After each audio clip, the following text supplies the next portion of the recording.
I hadn't even rolled down my window yet when he said my name. "Evening, Sarah. Do you know why I stopped you tonight?" The patrol lights bathed the inside of my car in red and blue. My hands tightened around the steering wheel, knuckles whitening. There's a very specific kind of dread that crawls down your spine when someone knows something they absolutely shouldn't. I had just gotten off a long shift at the hospital, exhausted, distracted, ready to drive straight home and pass out. I was only 5 minutes from my apartment when the cruiser lit up behind me. I hadn't been speeding. I hadn't run a light. No reason to be pulled over. But I complied anyway, because that's what you do. Except, I never gave him my ID. I never said a word. And still, he knew my name. I looked up at him through the window. Average height. State trooper uniform. Dark sunglasses, even though it was nearly 11 at night. The oddest detail? His smile. Way too wide. Way too practiced. The kind of smile someone wears when they've rehearsed how to look harmless. I cracked my window. "Do I know you?" I asked. His smile didn't waver. I said, "Do you know why I stopped you tonight, Sarah?" That's when it hit me. He hadn't asked for my license. No flashlight check. No standard lines. He just jumped straight to familiarity. And his tone? Too confident. Not the detached professionalism I'd come to expect from actual officers. This felt more like a script. I hesitated, then reached slowly into my purse. My fingers brushed my wallet. He leaned down slightly. "No need for that," he said casually. "You're not in trouble. Just a routine stop. Lots of folks around here going missing. Gotta be careful." Missing? That was a new one. I glanced up the road. Empty. No headlights in either direction. I could hear crickets and the low, distant hum of the cruiser's engine. But something about that word stuck with me. Missing. He didn't ask where I was coming from. He didn't explain what I had done. Just mentioned people vanishing. I forced a smile. "Thanks for the warning," I said. "I'll keep an eye out." His smile widened just slightly. Too slightly. "I'll let you off with a warning," he said, though for what he never specified. "You live off Briarwood, right?" My stomach sank. I never told him that. I never even updated my DMV records when I moved. The address on my ID still listed my old place across town. There's no way.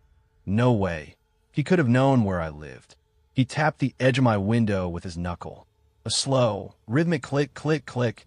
"You should really keep your blinds closed at night," he added softly. I stared at him. I hadn't mentioned anything. I hadn't said a single word about my apartment. But for the past few weeks, I had started keeping the blinds open just an inch to let the cat watch the streetlights. It was a small habit. Insignificant. Something no one could notice unless they were watching. My mouth went dry. "Is there a badge number I can take down?" I asked, trying to keep my voice even. "Just so I can confirm this stop?" His smile vanished. For a long, uncomfortable pause, he said nothing. Then, without a word, he turned and walked back to his cruiser. No radio chatter. No puppet work. Just a slow, deliberate walk like he had all the time in the world. And then, he drove off. No sirens. No urgency. Just disappeared down the road, lights flickering off into the dark. I sat there for almost 10 minutes, gripping the steering wheel so tight my fingers tingled. Then I drove straight to the nearest gas station and parked under the brightest floodlights I could find. I called 911. I told them everything: description, timing, location. They checked, and this is where it gets worse. They told me no units were in the area, no reports of a traffic stop, no troopers dispatched within 10 miles of my route. They asked me for a badge number. I couldn't give one. The dispatcher was polite, but I could hear it in her tone. She thought I was mistaken, or tired. Maybe I had imagined it.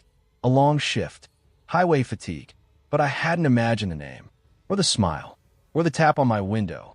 I hadn't imagined how he leaned down just a little too far like he wanted to see into the back seat, or the way he knew my address, or the way he vanished without a trace.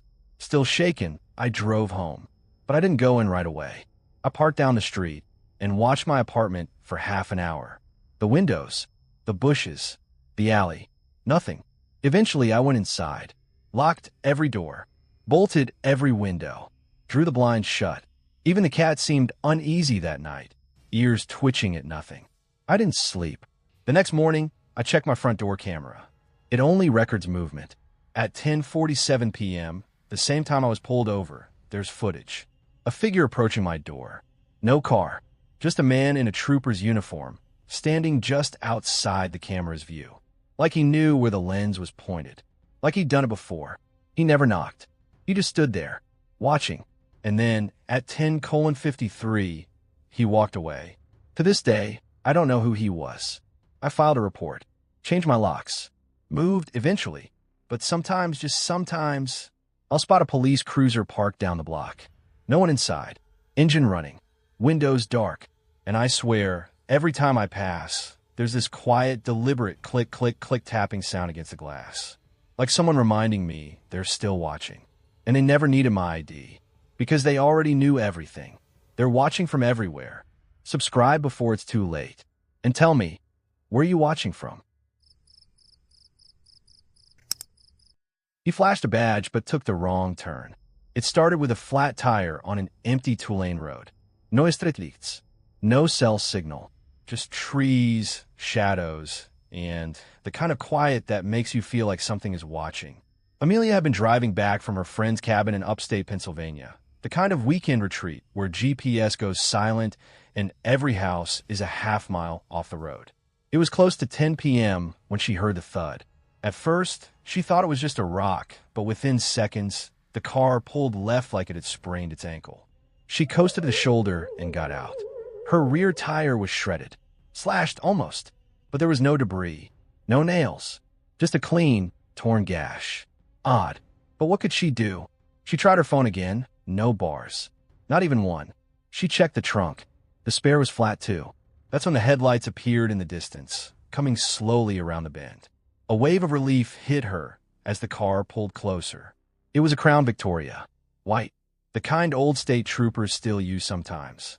It slowed down, then stopped right behind her. A man stepped out, mid-40s, trim, wearing a uniform that looked real, blue shirt, black pants, a gold badge on the chest, and a holstered gun. His flashlight clicked on and scanned her face like he was checking her expression, not her ID. "You okay, ma'am?" he asked. Amelia explained the situation, gesturing to the ruined tire. He nodded along, not once looking at the tire itself, just watching her. "Lucky I came by," he said. "No one else drives this way at night. You could have been out here a long time." She forced a smile. "Yeah, thank you. I didn't know what to do." He glanced at her car, then back at her. "Mind if I give you a ride to the station? It's about 15 minutes down the road. We'll call a tow from there." "Sure," she said. "That'd be great." He didn't radio anything in, just walked back to his cruiser and unlocked the passenger door. No computer terminal inside, no dashboard cam. And when she got in, the car smelled off. Not bad, just sterile, like a room that's been cleaned too many times. As they pulled back onto the road, the trees swallowed them again. The dash was dark, no GPS, no police scanner. He didn't say a word for the first 10 minutes. Just drove, his eyes fixed on the road like he was following a memory instead of a map. Amelia glanced at her phone again. Still no signal. She looked at the clock on the dash. It wasn't working. That's when the first sign showed up. Route 37 north, 2 miles. She remembered taking Route 37 south to get to the cabin. Why were they heading north? Officer, she asked gently, shouldn't we be going the other way? The town south of here, right? He smiled without looking at her. Back roads are faster. But the turn he took wasn't a road. It was a gravel path. Narrow, winding, with weeds sprouting between the ruts. No signage. No lights. Just trees that leaned a little too close. Amelia shifted in her seat. "This doesn't look like a road. It's restricted access," he said. "Locals don't use it." That's when she noticed his nameplate. It had no name. Just the word Enforcer etched into the metal. Her breath hitched. She checked the door. No handle on the inside. Just a smooth panel. The lock was sealed shut. She tried to stay calm. "What department are you with again?" His smile thinned. "I told you. State Patrol." But he never did. Not once. The cruiser came to a stop in a clearing surrounded by trees. In the middle was a rusted trailer with a broken porch light flickering above it. No other cars. No radio tower. Just the kind of place you find in nightmares. He turned off the engine. Didn't move. Amelia's pulse pounded in her ears. She reached slowly for her bag. Inside was a small bottle of pepper spray. A flimsy defense, but all she had. The man finally spoke. "You shouldn't have asked questions." Then he opened his door and stepped out. She yanked her bag open, grabbed the spray, and shoved it into her pocket. Her fingers brushed something else, her key fob. Some models had a panic button that worked from a distance. She jammed her thumb into it. A red light blinked, then vanished. Dead battery. No beep. No rescue. Footsteps crunched around the back of the car. She looked out the window. Nothing. Then the back door opened. "Out," he said. She didn't move. "I said out." Amelia turned, hand on spray. As he reached in, she slammed the can into his face and sprayed. He screamed, stumbling back, clutching his eyes. She dove across the seat, tried the driver's door, locked. But the window was cracked just enough to wedge her fingers through. She forced it down, squeezed out like a trapped animal, and bolted into the woods. Branches slashed her arms, roots clawed at her shoes, but she ran. Behind her, she heard him cursing, crashing through the brush, yelling that she was breaking protocol and interfering with investigation. None of it made sense. But she didn't stop.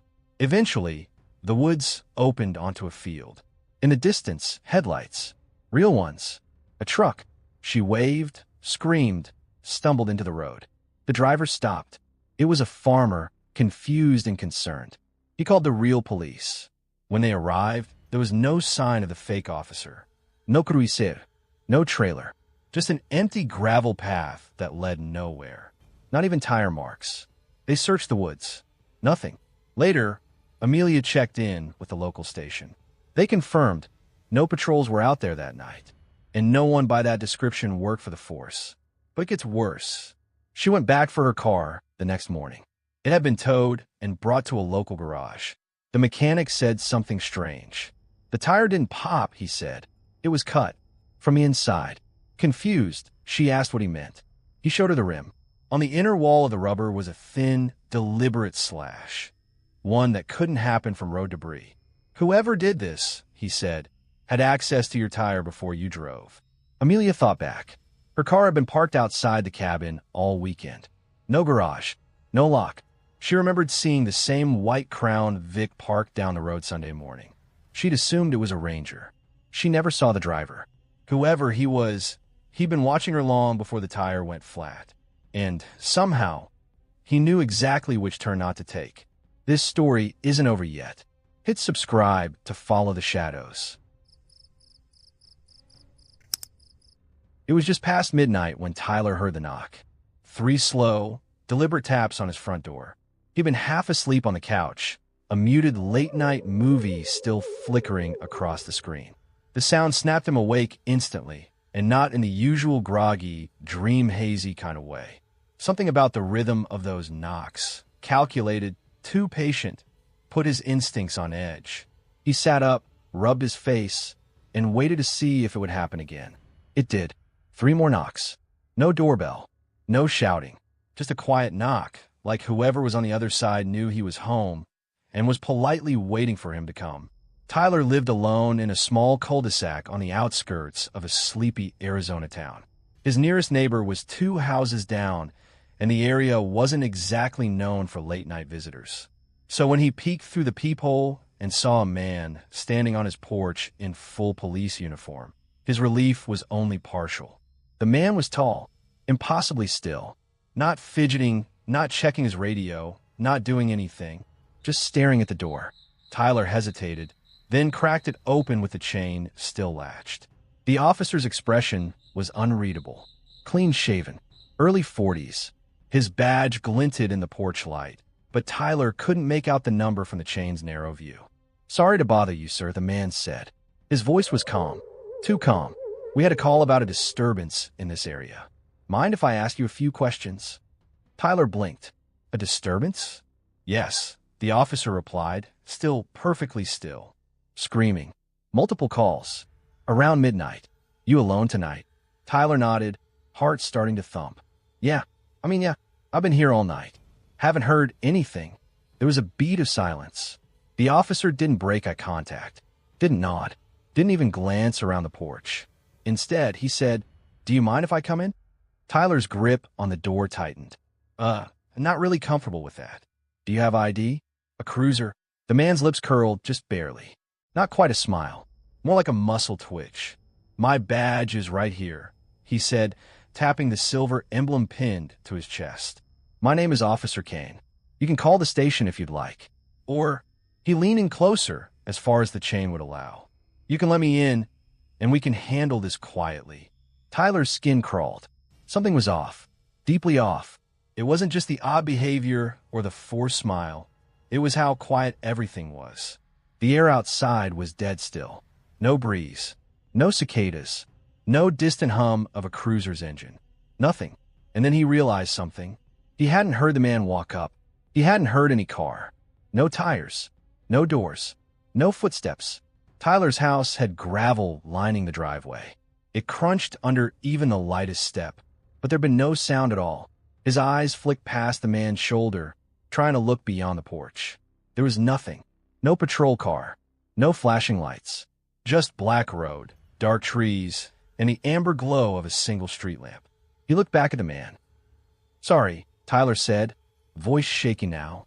I think I'll call the station, just to be safe. The officer didn't move. Of course, he said. Tyler closed the door slowly, locking both bolts.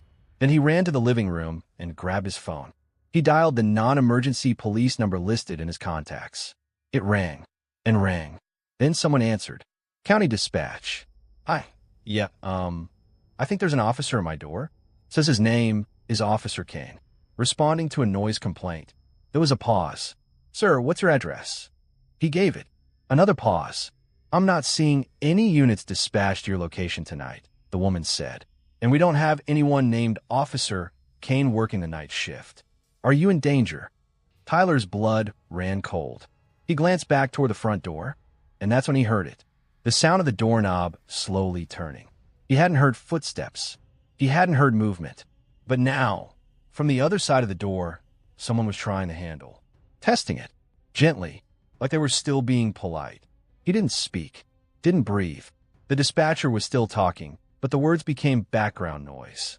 Then the doorknob stopped moving, and the knocking came again. But this time it was louder. Faster. Not urgent, angry. 3 hard thuds. Then silence. Tyler crouched down, staring at the bottom of the door. No shadow. No feet. Nothing. And then, as if to answer every question he hadn't even asked yet, he heard the back door creak open. The back door was locked. Had been all day, and he didn't have a dog. No roommates.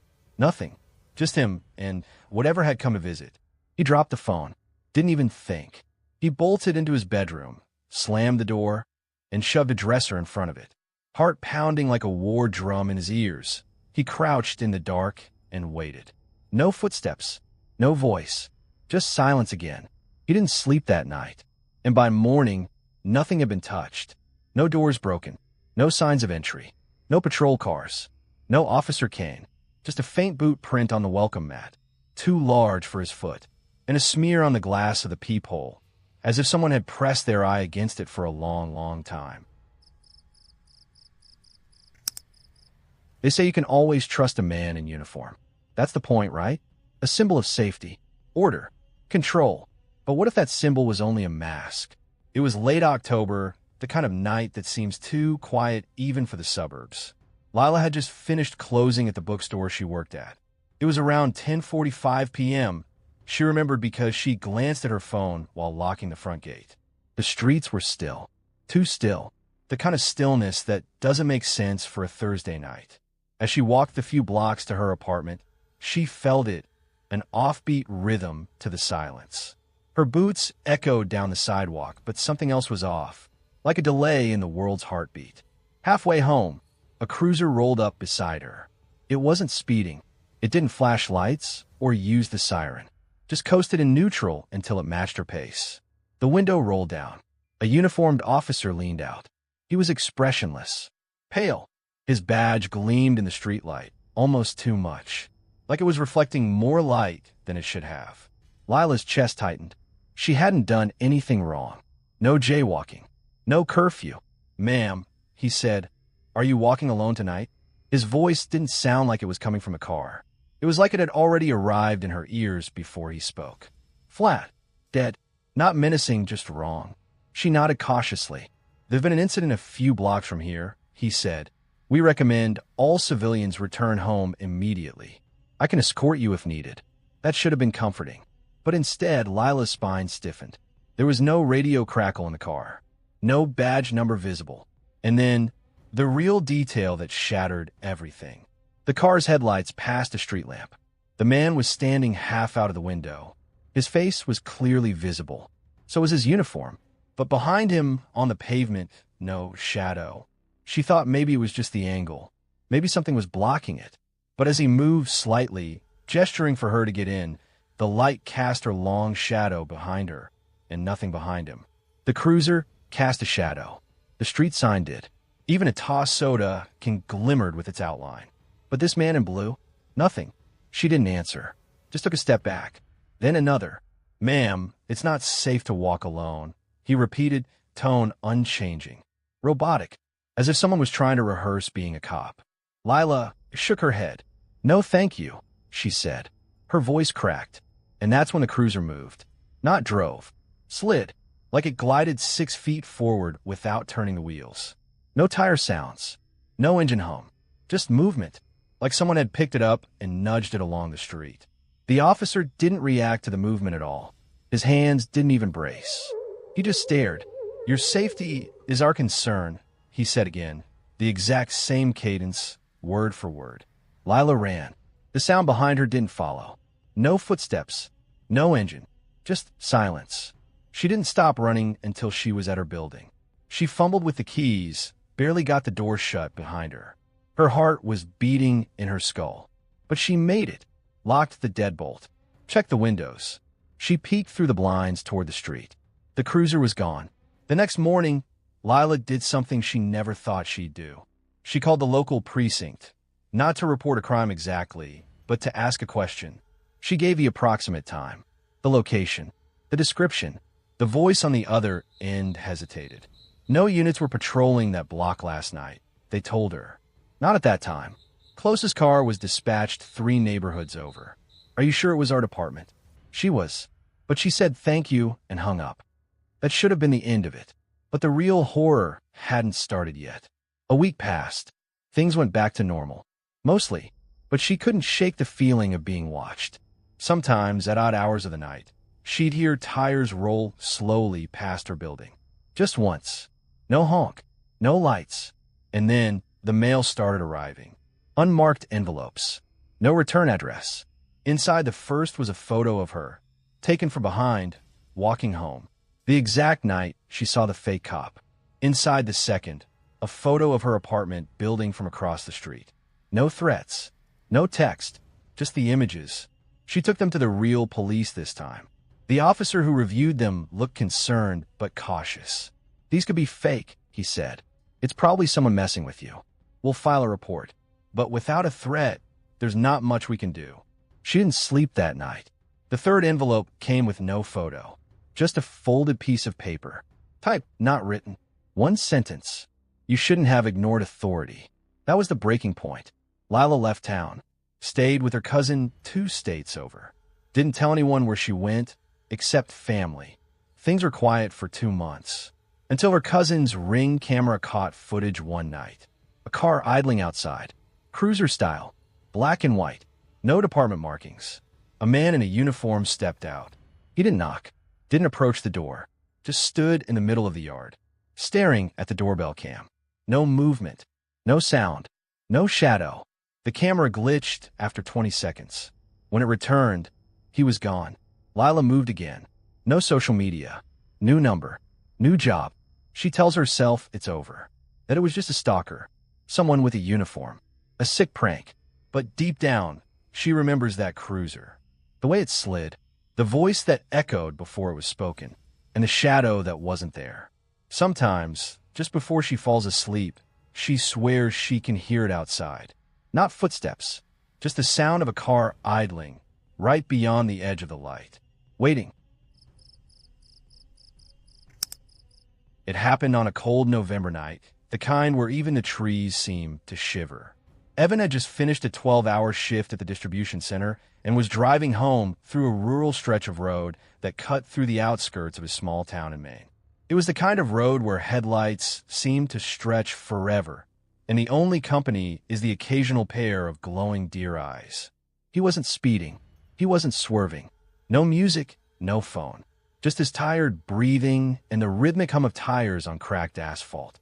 So when blue and red lights flashed behind him, Evan's first reaction wasn't panic. It was confusion.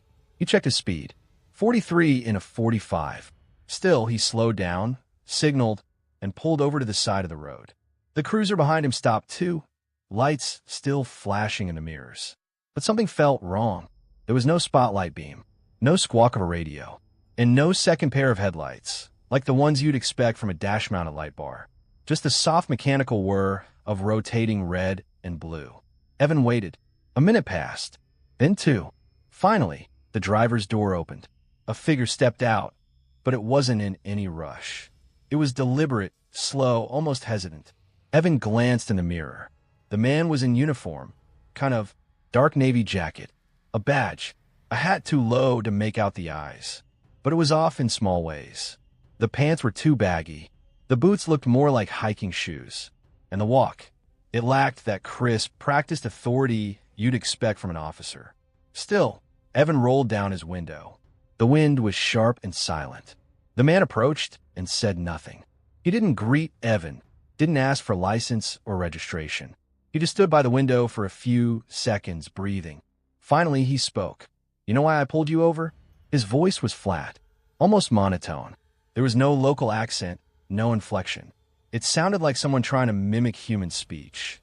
Each word was slightly delayed, like it had to be remembered. Evan shook his head. "No, sir. I wasn't speeding." The man's lips didn't move at first, like he was considering something. Then, "Your tail light's out." Evan frowned. He just replaced it 2 days ago. He leaned toward the side mirror and flicked his hazard lights. Both were blinking. He looked back up. The officer hadn't moved. "Step out of the vehicle," the man said. It wasn't a request, but it wasn't forceful either. It was wrong, like someone reciting a line from memory, not understanding the weight behind it. "Can I see your badge number?" Evan asked, trying to stay calm. The man paused. Then, slowly, he held up a leather badge holder. No photo, just a generic silver emblem that looked eerily fake. No engraving, no name, just police in big stamp letters.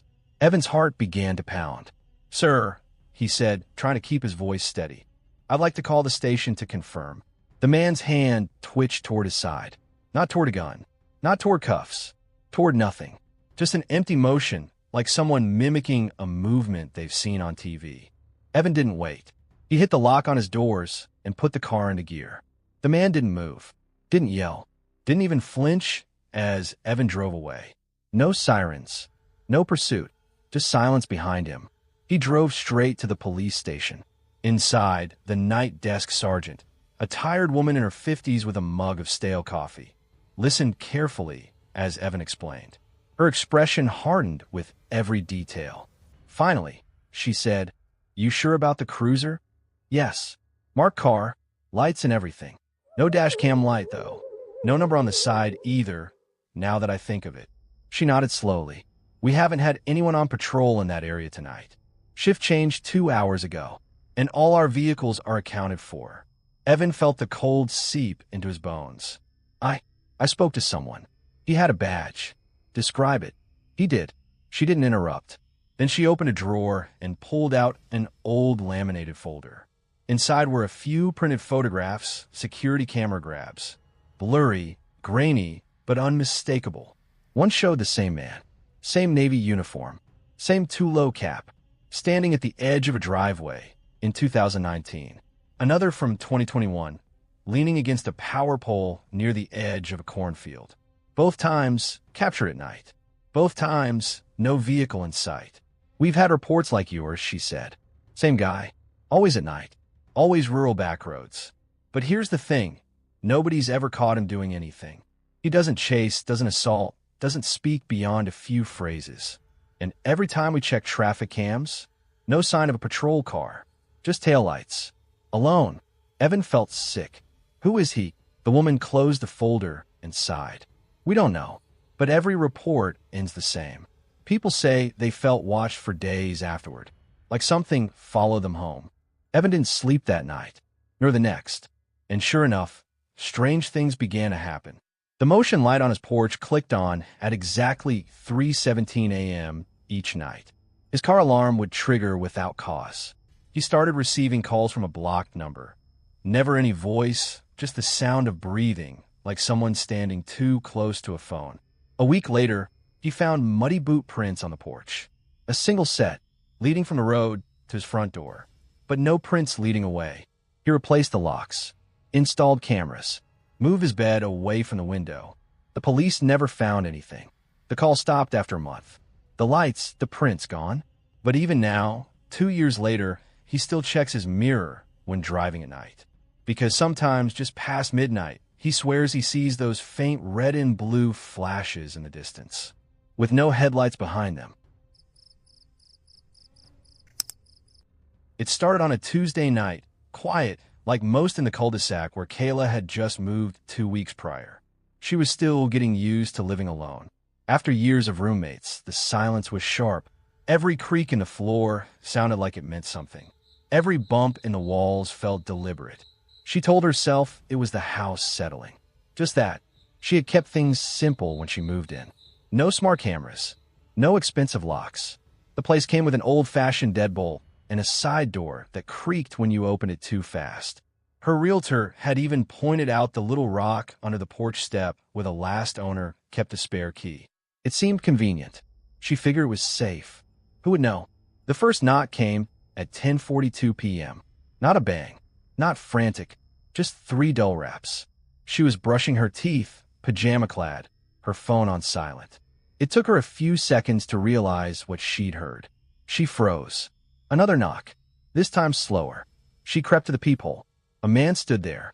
Dark blue jacket. Gold badge glinting faintly. A police officer. He looked serious. Calm. She opened the door a crack. Chain still latched. "Ma'am," he said, voice low. "I'm sorry to bother you so late. We're canvassing the neighborhood. There's been a break-in reported 3 houses down." Kayla blinked. "Really? I didn't hear anything. We were hoping you might have seen something. Or anyone suspicious walking by." Around 10 p.m., she shook her head. "No, I've just been inside all night." The man nodded. His eyes lingered a moment too long. Something about his gaze made her shift. He smiled, but it was thin, not friendly. "Well," he said, reaching into his pocket, "just in case. We recommend residents keep their doors double-locked tonight." And he pulled out something small, silver. Maybe avoid hiding spare keys in obvious places, like under porch rocks. Kayla's stomach dropped. Her hand tightened on the doorknob. "What did you say?" The man tilted his head, like he hadn't realized he'd said it out loud, then smiled again, wider this time. "You'd be surprised how easy it is to guess where people hide things," he said, slipping the object back into his pocket. Then he turned and walked off. No goodbye, no other questions. Kayla shut the door, locked it, then double-locked it, then dragged a chair under the knob. She didn't sleep that night. The next morning, she called the local police department. No officers had been dispatched to her street. No break-ins reported. No one had been canvassing. She described the man. They told her no one matched that description. And then they asked the question she had been dreading. "Are you sure he was a real officer?" Something about his uniform had looked generic. She hadn't seen a name tag. Just a badge. No patrol car on the curb. No radio. Just him, on foot, knocking at her door. Kayla hung up and did what anyone would. She removed the spare key, bought a smart lock, even installed cameras. But that wasn't the end. It was 2 nights later when she found her side gate ajar. She always latched it. Always. She locked everything again and chalked it up to wind. Then, the next evening, she noticed the curtains in her guest room had been drawn open. She hadn't touched them. She started to feel watched. The paranoia crept in slowly, like a fog. She stopped sleeping well. Every creak in the hallway sounded closer. Then one night, the back door was unlocked. Not wide open, just unlatched, as if someone wanted her to notice. She called the police again. This time they sent someone. A real officer. Badge. Car. Clipboard. He walked the property with her. Took notes. Suggested motion lights. He was kind. Understanding. But before he left, he asked, Do you know of anyone who might have known where your spare key was? She shook her head. No one. I didn't even tell my friends. He paused, then asked a question she hadn't considered. Did your realtor know? She blinked. Yes, but she only mentioned it once. When I moved in, the officer nodded. Sometimes, people overhear those things during viewings. Neighbors, contractors, anyone walking by. Kayla thanked him, but something fell off. Because she remembered clearly, there wasn't a viewing. She'd bought the house fast during a private deal. No open house, no guests, no neighbors. So who could have known? A week passed. Quiet. Kayla began to think it was over. Maybe just a scare. Maybe a very lucky guess. Then, on a Friday morning, she opened her mailbox. Inside was a single envelope. No return address. Inside was a photo. A picture of her house, taken from the side where her bedroom window faced the woods. Written on the back in clean black ink. Don't worry, I won't need the key anymore. No signature, no fingerprints. Just that. She didn't finish breakfast. She didn't even finish packing. She left the house that afternoon and didn't return. Kayla stayed with a cousin across the state. Filed a report. Changed her number. Listed the house. Sold it in under a month. But even now, years later, she can't explain it. How he knew, how he found her, or why he stopped, if he stopped. Because the scariest part wasn't the fake cop knocking on her door. It was that he knew exactly where she felt safe, and made sure she'd never feel safe there again. He claimed there was an emergency, but I never called. It was just past midnight when Angela heard the knock on her door. Not a frantic pounding, but deliberate. For knocks. Pause. Then two more. Precise. Too calm for a real emergency. She lived alone in a small duplex at the edge of town, a quiet street just off the main road. The kind of neighborhood where everyone minds their own business, where porch lights flicker on but blinds stay shut. When Angela peered through the peephole, she saw a man standing on her porch dressed in what looked like a full police uniform. Navy shirt, silver badge, a radio clipped to his shoulder. He wasn't panicked. He wasn't even glancing around. He just stood there, still and expectant, his hand resting casually on his belt. He leaned forward slightly and said, "Ma'am, we received a 911 call from this address. Are you okay?" Angela's first instinct was confusion. She hadn't touched her phone all night. She hadn't even had a reason to. She cracked the door an inch, chain still fastened. "I didn't call anyone," she replied. The man's face remained blank. "You're sure?" Dispatch said a woman called, but the line cut out. Now, something was off. His voice was measured, even soothing, but too rehearsed. It was like he was playing a role. Angela's heart began to thump as her eyes scanned the edges of his uniform. Something didn't add up. His badge had no name. His belt looked oddly empty. No taser, no handcuffs. Just a flashlight. A real officer would be more equipped. "I think you've got the wrong unit," she said cautiously, starting to close the door. That's when his tone changed. "Ma'am, I need to verify the safety of all residents inside. Please open the door fully." His words were flat, robotic. Angela's blood ran cold. Something primal inside her knew. This man wasn't a cop, but he knew just enough to convince someone who didn't know better. She backed away, closed the door, and locked it. He didn't knock again. He didn't speak. She turned out the lights and crept to the kitchen, phone in hand, heart racing. But when she tried to call the real police, something disturbing happened. There was no signal. Angela stared at her screen. Just a single blinking bar. She checked the Wi-Fi, disconnected. That was impossible. She had fiber internet, always stable. Now suddenly it was down? The porch light flickered. She froze. Out the window, she saw the man hadn't left. He hadn't moved an inch. But now, he wasn't looking at the door. He was looking up at her window, as if he could see her shadow behind the curtain. Then came the worst moment. His mouth moved, as if he was speaking, but there was no sound. His lips formed slow, exaggerated words. "Let me in." Angela ducked down, heart hammering in her ears. She texted her neighbor, Rachel, across the duplex wall. "Are you home? Call the cops." Someone outside pretending to be police. No reply. Minutes passed like hours. Every floorboard creak felt amplified. She dared to peek again. The porch was now empty. She waited, held her breath, listened. Nothing. Then she saw her phone screen blink. Connecting. Signal returned. She called 911. This time it went through. The dispatcher sounded surprised. "We haven't sent anyone to your address," the woman on the line said. Angela described the man, his uniform, his demeanor. "Ma'am, no one should be knocking on your door. Stay inside. Officers are en route." 10 minutes later, 2 real officers arrived. They showed badges, ID, their vehicle clearly marked. They swept the property, but the man was gone. Not a trace. Not even a footprint in the dirt near the porch. But that wasn't the worst part. The next day, Angela visited the police department to file a report. As she sat across from a detective, she noticed a board on the wall behind him. Photos and reports tacked up with red strings and notes. At the center was a grainy CCTV still. It was him. Same man. Same face. Same empty belt. Angela pointed. "Who is that?" she asked, her voice barely above a whisper.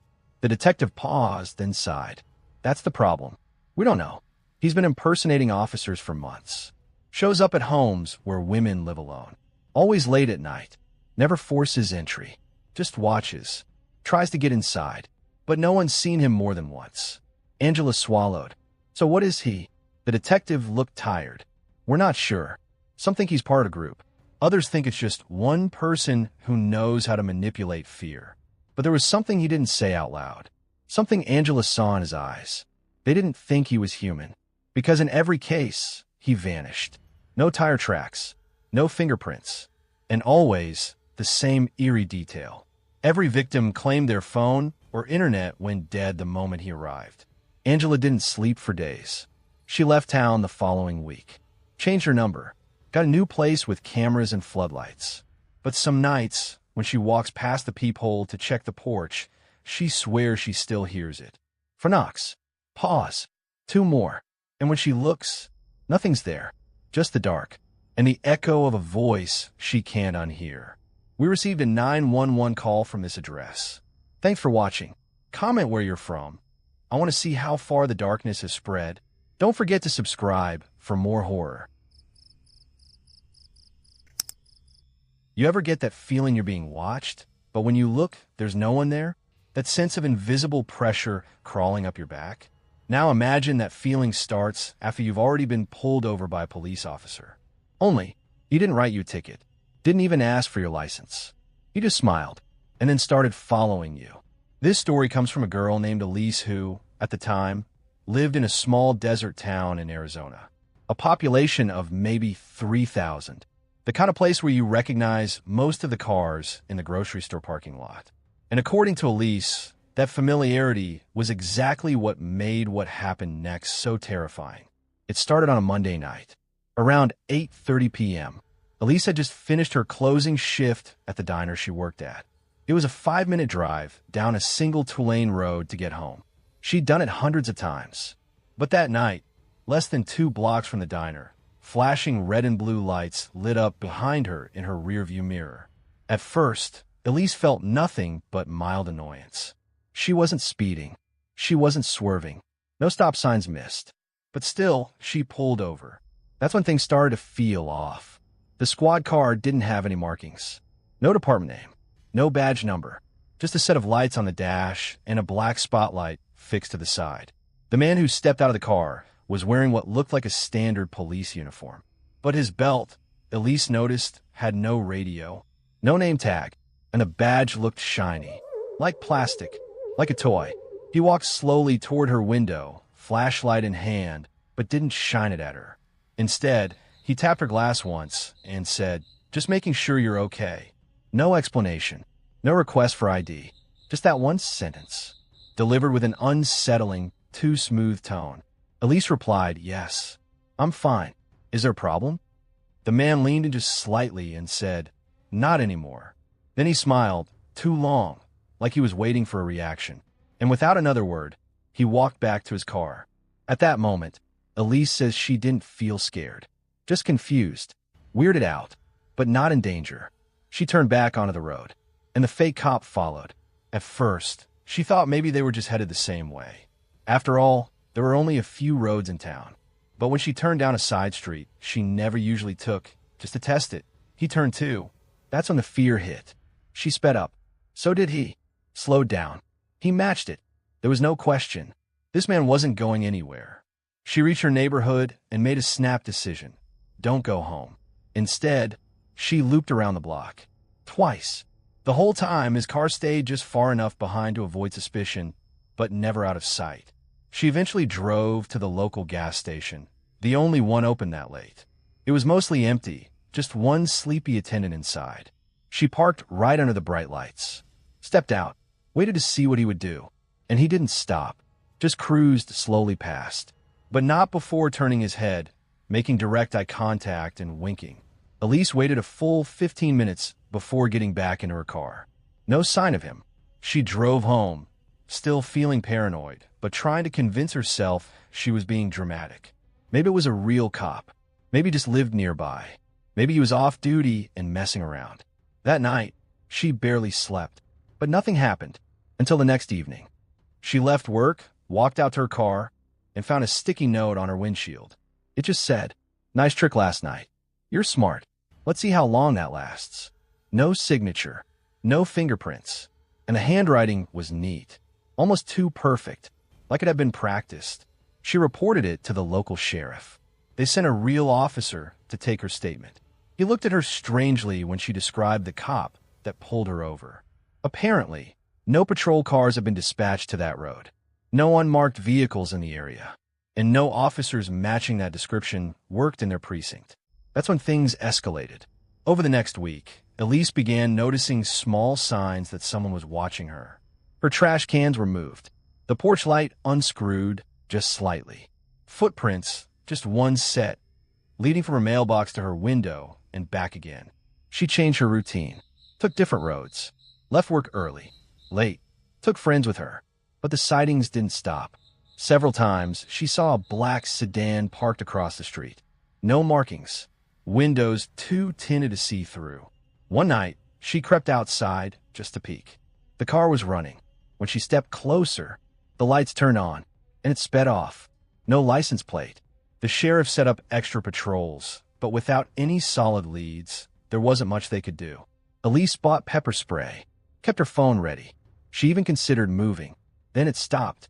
No more sightings. No more notes. No more late-night drive-bys. Weeks passed. Then a month. Then two. The fear faded, though it never really left. Elise thought maybe it was just a sick prank. Maybe someone got bored. Until one night, nearly 3 months later, she got a text from an unknown number. It said, "You stopped looking for me. That's smart. Stay smart. Then, you still drive that blue Civic, right?" She didn't sleep that night. She didn't sleep the next. The number was untraceable. Burn her phone, and despite everything, she never saw him again. Never caught, never named, never identified. But here's the part that stuck with Elise, and the reason she finally shared her story online. It wasn't that he followed her. It wasn't the notes or the watching. It was the smile.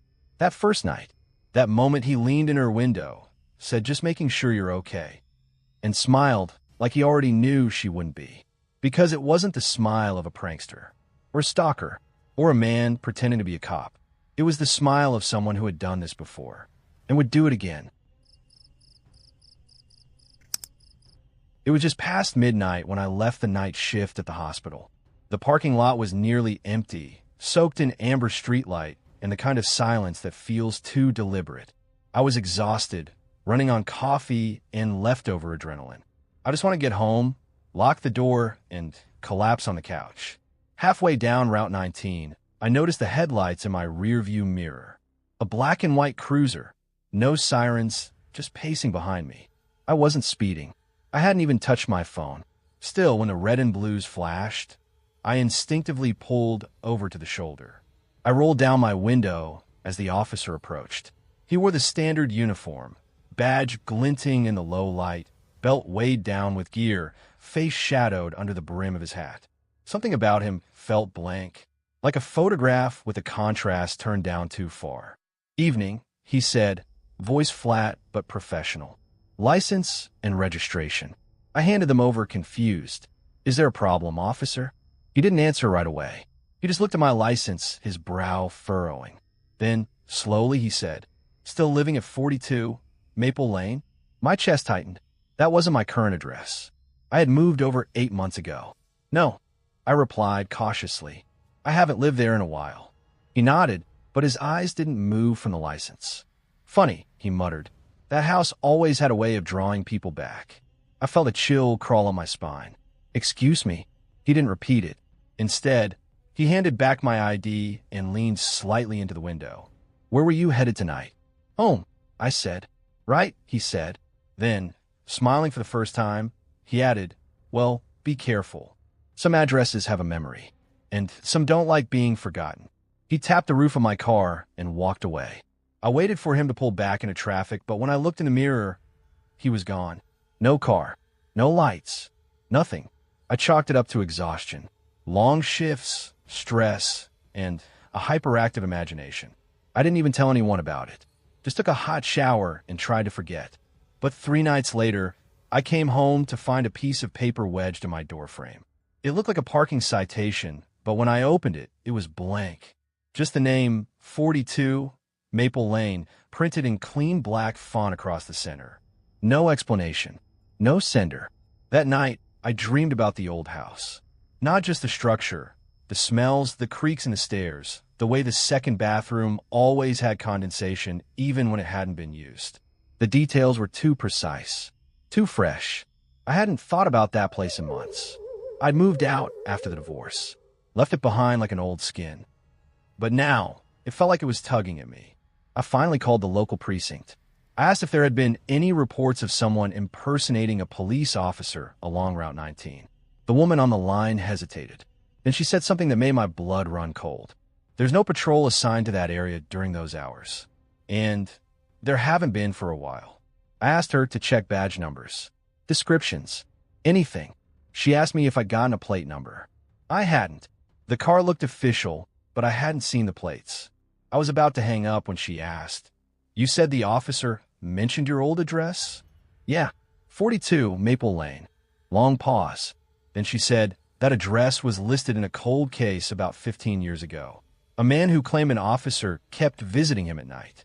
Turned out, the badge number he reported didn't exist. He disappeared 6 months later. The house was empty for years." I didn't sleep that night. 2 days later, I started seeing the cruiser again. Not every night, but often enough that it felt intentional. I catch a glimpse in the rearview, or parked across the street from my apartment. I stopped going out after dark.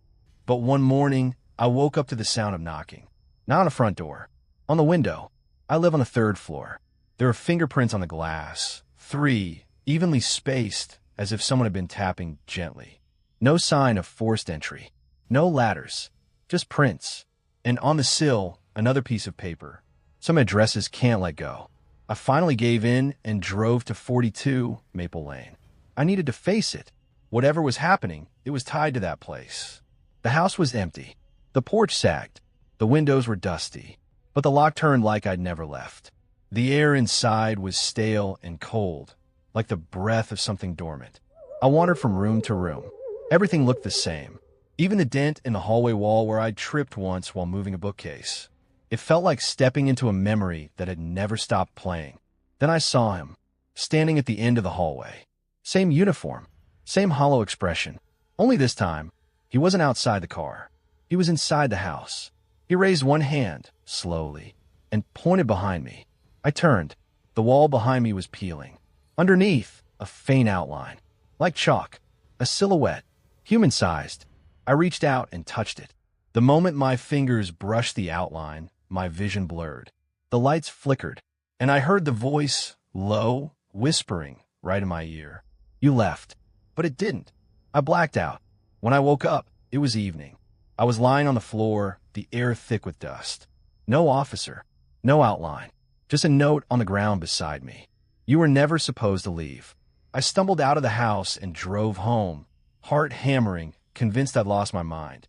But that night, as I passed by the mirror in my hallway, I froze. The reflection was mine, but I was wearing a badge, and I wasn't blinking. I was driving home from my sister's engagement party. It was just past 11 p.m., and the roads were mostly empty, quiet in that strange, suffocating way country highways get when everyone else is asleep. The route home cuts through about 8 miles of thick forest. No lights, no houses, just endless trees leaning over the cracked two-lane road like they're eavesdropping. I made that drive a dozen times, so I wasn't nervous. Just tired. I had music low, windows slightly cracked, and coffee in the cup holder gone cold an hour ago. That's when I saw the flashing red and blue lights in my rearview mirror. I blinked. There hadn't been any cars behind me just seconds ago. The cruiser didn't have any visible markings, just lights and what looked like a dark silhouette behind the wheel. No siren, just the lights silently flashing, pulsing against the trees like a heartbeat. I pulled over. My tires crackled against the gravel shoulder, and I came to a full stop. I kept my hands on the wheel like I was taught. The cruiser stopped behind me, but the headlights didn't dim. I couldn't see the person inside. After maybe 30 seconds, the driver's door opened. A man stepped out. He was wearing a uniform, not quite like a state trooper or a sheriff. No name tag, no body cam, just navy blue, and tall. Something about how he moved felt off, like his limbs were being pulled forward instead of walking naturally. He walked up to my window, but didn't speak at first. Just stood there, watching, like he was trying to recognize me, or maybe made me recognize him. Finally, he said, "License and registration." His voice was flat, emotionless, not angry, not polite, just empty. I handed them over, but something in me hesitated. "Can I ask why I was pulled over?" He didn't answer, just looked at my documents, then at me. "There's been an incident," he said after a long pause. "We need you to follow me off the road." "Why?" I asked. "What kind of incident?" Another pause. "Routine check. Secondary checkpoint. Just follow." He didn't give me a ticket, didn't explain further. Just turned, walked back to his vehicle, and pulled forward, driving slowly past me. That was the first real red flag. There was no reason for me to follow him. But something about the way he said it, it bypassed logic and went straight into my gut. Like I had to follow.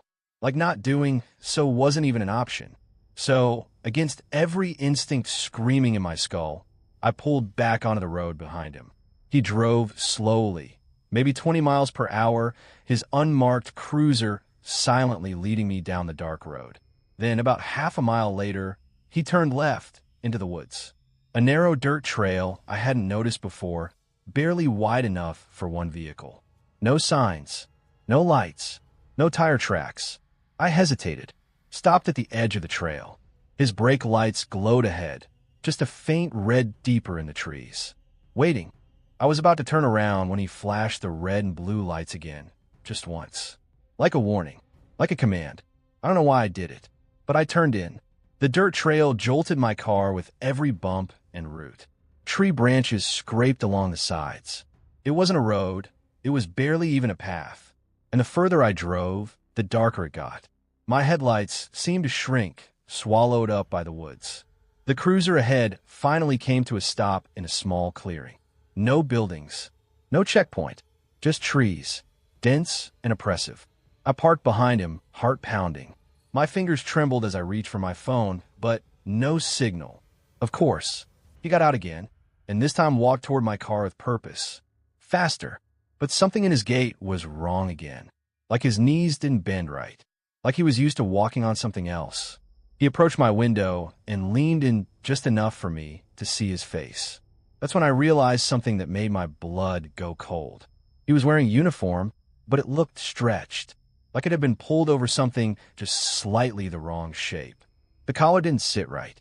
His hands, bare now, were too long. The fingers didn't match. And his badge wasn't engraved. It was printed, like something off a costume. "You need to come with me," he said. But he didn't open the door. He didn't even try to explain. Just stood there, motionless, waiting. Then his eyes twitched. Not blinked. Twitched, like they were separate from the rest of his face. I locked the doors. He tilted his head slowly, like a curious animal. And then he smiled. It was the kind of smile you see from someone who's never had to mean it. I threw the car in reverse. My tires spun for a second before catching the dirt, and I backed out as fast as I could without flipping the car. The man didn't chase me. He just watched, still smiling. Back on the highway, I sped the entire way home. Didn't stop. Didn't speak. Didn't even breathe properly until I pulled in my driveway and shut the engine off. That night, I reported the incident to the local police department. They said there were no stops reported on that road that night. No officers dispatched. No secondary checkpoint. No units missing. They checked the cruiser description. It didn't match any current models in use. Worse yet, they said that trail I described, it had been closed for over 20 years. Gated off after a fatal landslide took out most of the road. That area of the forest hadn't been accessible in decades, and no one should have been able to drive it. They asked if I remember the badge number. I didn't, but I do remember the license plate. It was all zeros. Just 0000. No state, no emblem, just a flat, black rectangle. I replayed that night 1,000 times. Every turn, every word. And I still don't know what would have happened if I'd gotten out of the car in that clearing. Or worse, if I'd followed him deeper into the woods. Because here's the thing. When I searched online later out of morbid curiosity, I found forum posts. 3, maybe 4 over the last decade. Different towns, different states, but the same thing. An unmarked car, a silent trail, a badge that doesn't belong, and a fake cop who always stops just before the trees get too quiet to hear you scream. The cop who didn't blink for 5 minutes. It was around 1:17 a.m. when Trevor noticed the headlights in his rearview mirror. He hadn't seen another car for almost 30 minutes. He was somewhere along a dark, unmarked road just outside of Huron County, trying to get to his uncle's lake house after a delayed shift at the factory. The GPS had rerouted him off the highway due to a supposed accident. That's why the road felt unfamiliar. The trees pressed close to the shoulder, and the moonlight didn't reach through the thick canopy overhead. When the red and blue lights flashed, Trevor's heart stuttered. He hadn't been speeding. He was stone cold sober. Everything about his car was registered and up to date. Still, something in his gut tightened. It wasn't fear of breaking the law. It was the oppressive feeling that the road itself had changed the moment the lights turned on behind him. He pulled over. The cruiser didn't pass him. It stopped right behind his car. No spotlight. No intercom. Just a long pause. Trevor stared into the side mirror. The cop hadn't gotten out. The flashing lights cast surreal shadows against the trees, and for a long 30 seconds, nothing happened. Then a door opened. The sound echoed oddly, muffled by the woods. Trevor leaned slightly to try to glimpse the figure walking up behind him, but the headlights of the cruiser were unusually dim. The shape approaching his driver's side window was tall and slim, wearing a standard uniform, but there was no badge glint. No name tag. No flashlight. Just a figure who moved without a sound. The knock on the window made Trevor jump. He rolled it down halfway. "Evening," the man said. His voice was hollow. No inflection. Almost like a recording. His face was gaunt, stretched too tightly over the bones. No facial hair. Not even stubble. His eyes didn't match. One seemed glassy, while the other darted slightly in place, like it was tracking something invisible. "You know why I pulled you over?" Trevor opened his mouth to say no, but something stopped him. The way the man's eyes were locked on his, unblinking, unrelenting, made words die in his throat. "No," he managed finally. The cop didn't nod, didn't explain. He just stood there, staring in. His pupils didn't dilate. His posture didn't shift. He didn't write anything down. There was no clipboard, no radio, only a steady, motionless stare. At first, Trevor thought he was imagining it. But 2 minutes passed, then 3, then 4, and the man still hadn't blinked. His eyes didn't water. His expression didn't twitch. It was like watching a wax figure posed to intimidate. Trevor glanced down toward the man's belt. No gun, no taser, no pepper spray. Just a black leather strap around his waist with empty pouches. What's the problem, officer?"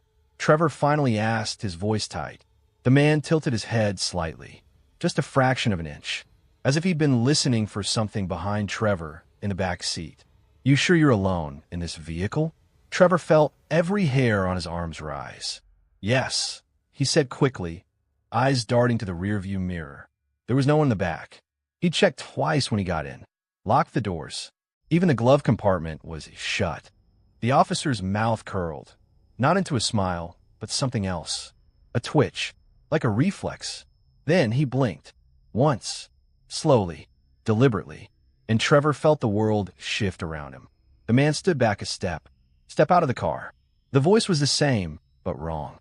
Like someone doing a very good impersonation of authority. The tone was mechanical, too calm, as if reading from script. Trevor didn't move. "Sir," the man said, firmer this time, "I need you to step out of the car for a routine vehicle inspection." Routine vehicle inspection? At 1:30 in the morning, on a dirt road in the middle of nowhere? Trevor slowly reached for his phone. He wasn't going to call 911. There was no signal out here, but he wanted something. Evidence.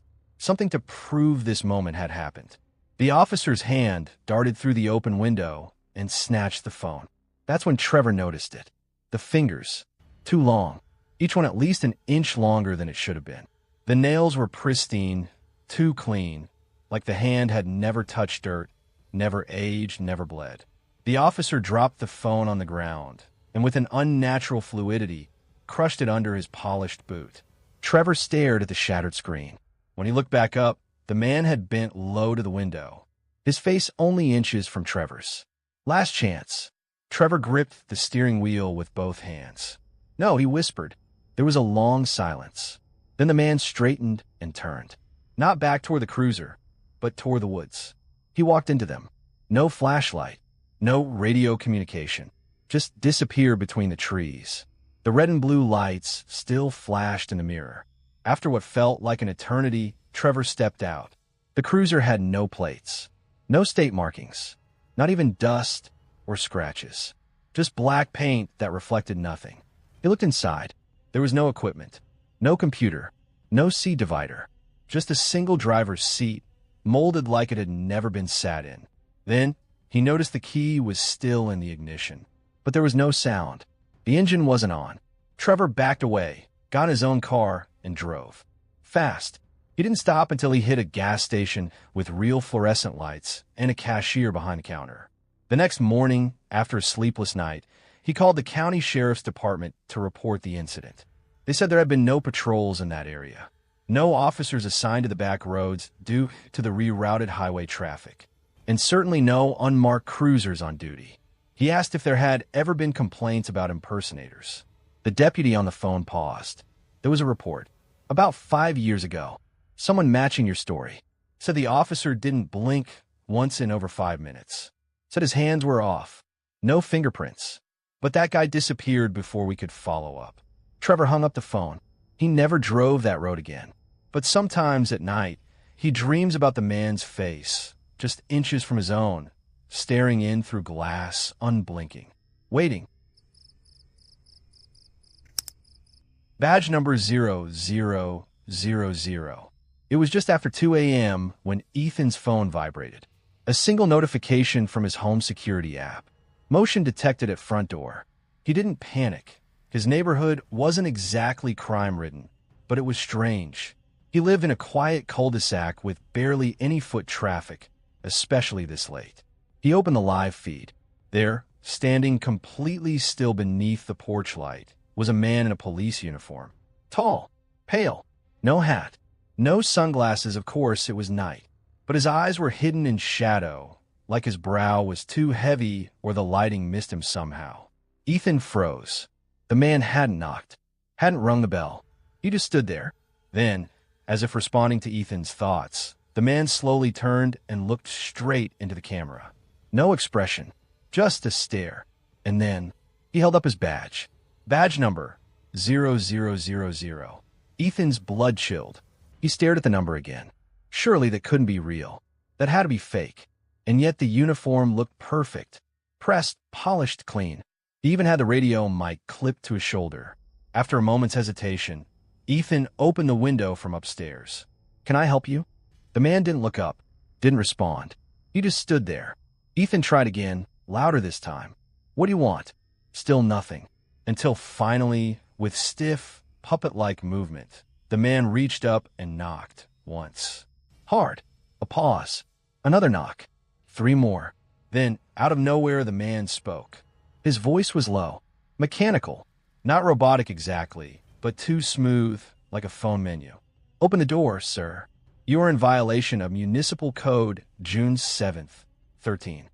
Ethan blinked. What code? What are you talking about?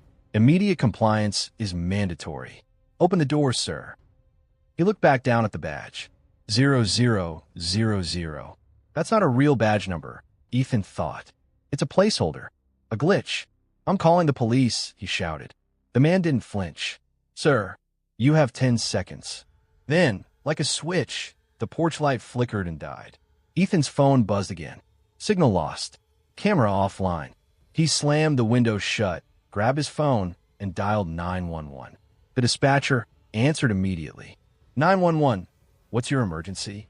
There's someone at my door pretending to be a cop. He's in uniform, but something's off. Can you describe it? Yeah, tall, pale, no hat. And the badge, it said 0000. Just 4 zeros. Silence. Too long. Hello? Ethan asked. The dispatcher's voice returned, slower now. Sir, are you sure you read it correctly? I'm looking at the footage right now. Wait, no. It cut off. But I swear that's what it said. Another pause. Then a new voice came on the line. A man's voice. Sir, this is Officer Dwyer. I need you to stay inside your home. Do not answer the door under any circumstances. What's going on? Just listen to me.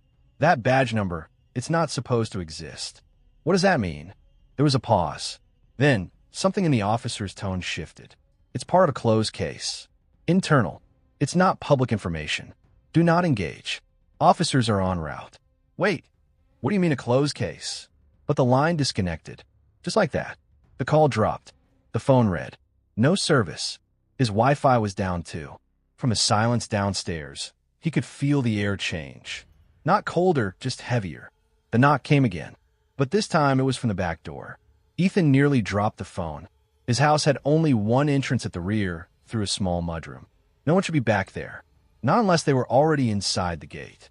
He moved slowly toward the stairs, careful not to make a sound. Then, from below, click, the unmistakable metallic snap of the back door unlocking. Ethan's breath caught. He hadn't locked it. He always locked it, but maybe not tonight. Maybe he'd forgotten when taking the trash out earlier. And now it was opening. He heard the rubber soles of boots on tile. Slow, deliberate steps. Not breaking in. Walking in, like he belonged there. He ran to his bedroom, slammed the door, and locked it. Pressed himself against it, heart pounding. He heard nothing for a moment. Then, on the other side of the door, Sir, you are in violation of Municipal Code June 7th, 13. Ethan backed away, looked around for something to defend himself with. His old baseball bat was propped in the closet corner. He gripped it, hands shaking. The voice spoke again. Compliance window has expired. Then, nothing. No footsteps. No sound of movement. Just a dead, awful silence that stretched on for too long. Minutes passed. Eventually, Ethan crept forward and pressed his ear to the door. Still nothing. He leaned closer. Then, wham! The door shuddered violently under impact. Not like a kick. Like something impossibly heavy had slammed against it. He jumped back. Another blow. Then another. The wood started to crack. He raised the bat, trembling. But then, everything stopped. He waited. 20 seconds. A full minute. Then, a knock. Soft. Just 2 taps. He crept toward the peephole. And saw nothing. The hallway was empty. He opened the door, just a crack. No one. No bullet prints. No sign of forced entry.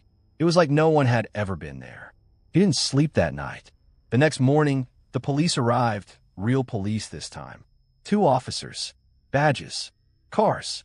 Radios. Ethan told them everything.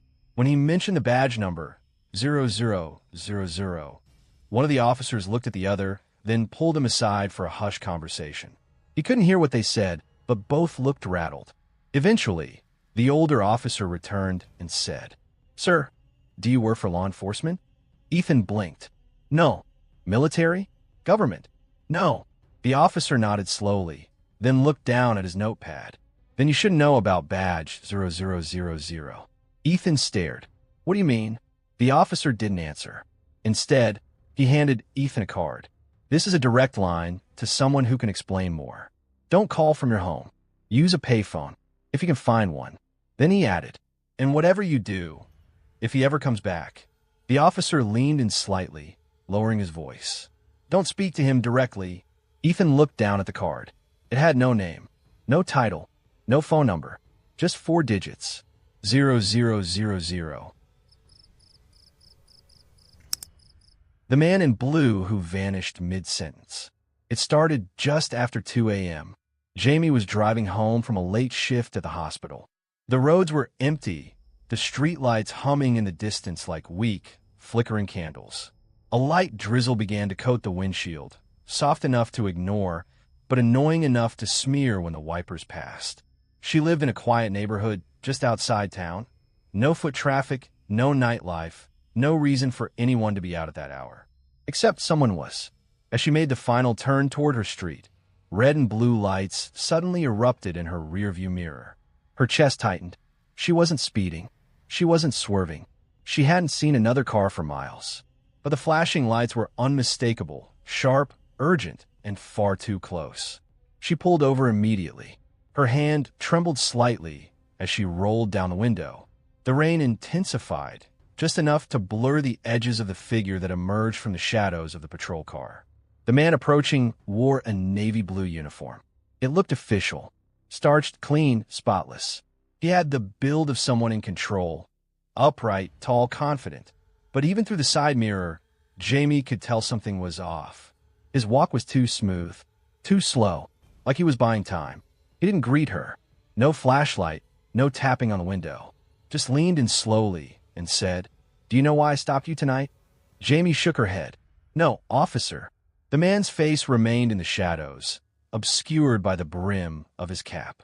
Rain dripped from its edge in a steady rhythm. "You made a wrong turn back at Ridley." Jamie blinked. "Ridley? That's 2 streets over. I haven't been on Ridley all night." The officer didn't respond immediately. There was a pause. Not the kind where someone is thinking. The kind where they're watching. Then he spoke again. Same tone, same eerie cadence. "Are you sure about that?" Her breath caught. She didn't like how he said it. Like he already knew the answer. Like this wasn't about traffic at all. That's when she noticed the badge. It wasn't reflective. No glint, no metallic sheen. Just dull. Flat. Like a toy or a prop. The badge number read 0000. Her eyes drifted lower. No name tag. No precinct patch. No radio. Not even a belt. He had the look of authority, but none of the tools. Jamie's instinct screamed. I think I should call someone," she stammered, "just to make sure I didn't miss something." The officer tilted his head. "Just a bit. There's no need for that," he said, voice smooth and nearly bored. "But you should know, people who forget their routes often forget other things too. Important things." That line didn't even make sense. She reached for her phone, pretending to scroll. Her thumb hovered over the emergency call button. The man didn't stop her. Instead, he said, "Didn't your friend Lucas die on Ridley last year?" Her hand froze. She hadn't told anyone about Lucas. He'd been a childhood friend. They hadn't spoken in years before he'd been hit by a car on Ridley Street, exactly 1 year ago this week. The obituary didn't mention the street. It didn't even mention her. Jamie slowly looked up. The man in blue smiled. It was faint, but it wasn't kind. "What did you say?" she whispered. "I asked," he began again, leaning closer to her open window. But that's when it happened. Mid-sentence, he vanished. Not stepped back. Not ran. Not disappeared behind a tree. He was there, then he wasn't. No sound. No flash. No retreating footsteps. Just gone. Jamie's heart pounded so loud it echoed in her ears. She opened her car door, stepped out into the rain. No patrol car behind her. No tire tracks. No reflection of red and blue anywhere. She was completely alone, and yet she could still hear the last word he never got to finish, like it was circling her mind, endlessly looping in that same eerie voice. "I asked." She sped home without looking back. The next day, Jamie did something she'd never done before. She went to the local precinct, asked to speak to an officer about a strange encounter. She described the man, the car, the conversation. The desk sergeant looked confused. "There haven't been any patrols in your neighborhood for 2 days, he said, "and we don't have any officers matching that description." Then, more curious, "You said his badge number was 0000?" Jamie nodded. He went quiet for a moment, then called over another officer. They exchanged glances. Then he turned back to her cautiously. "Ma'am, that number hasn't been used since the 1970s. It was retired after a fatal incident involving a man impersonating a police officer." He pulled over a young nurse around the same spot you mentioned. "She never made it home." Jamie's blood turned to ice. "Was her name?" she began. "Was it Emily Baxter?" The sergeant froze. "How did you know that?" She didn't answer. She couldn't. Emily Baxter was her aunt. She'd been told Emily died in a car accident. No one in the family ever mentioned police, or imposters, or where it happened, just that it was sudden. That night, Jamie looked up the story. Buried in an old newspaper archive was a grainy black and white photo of a man in a uniform. The headline read, "Fake cop disappears before trial, believed dead." And the photo? It showed a man in a navy blue uniform, cap pulled low, face mostly shadowed, but just enough visible to confirm what Jamie already knew. It was the same man who had leaned into her window. The same voice. The same chilling calmness. The article ended with a haunting line. "Witnesses say the man often changed his appearance, but always wore the same uniform with a badge number no one could trace." Jamie never drove at night again. But sometimes, when it rains just hard enough to blur the mirrors and distort the lights, she swears she sees red and blue flashing behind her. No sirens, no radio, just a man in blue waiting for her to forget. Again, thanks for watching. Comment where you're from. I want to see how far the darkness has spread. Don't forget to subscribe for more horror.